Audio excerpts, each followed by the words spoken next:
একদিন এই লোকটা হাতে তরবারি নিয়ে কিছু একটা যেন খুঁজতেছিল। साले को बम से उड़ा दूंगा एक बार हाथ में आ जाए तो। তখন এই লোকটা উপরে তাকিয়ে দেখে মুরব্বি মুরব্বি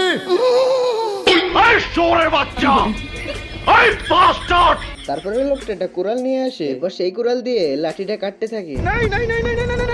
তারপরে জেনে আর একটা কোপ দিতে যায়।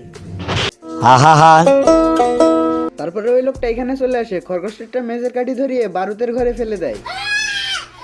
কিন্তু সেই লোকটা মেজের কাঠিটা উঠিয়ে আনে। শেখ হাসিনা পালিয়ে গেছে, শেখ হাসিনা নাই, শেখ হাসিনা চলে গেছে, শেখ হাসিনা পালায় না। এরপরে খরগোশটা আরো একটা মেজের কাঠি ধরিয়ে আবারও বারুদের ঘরে ফেলে দেয়।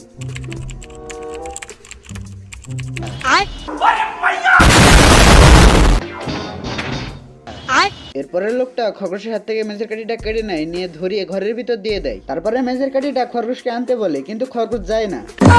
এরপরে লোকটা কিছু না করতে পেরে পানির উপরে দিয়ে দৌড়িয়ে পালিয়ে যায়।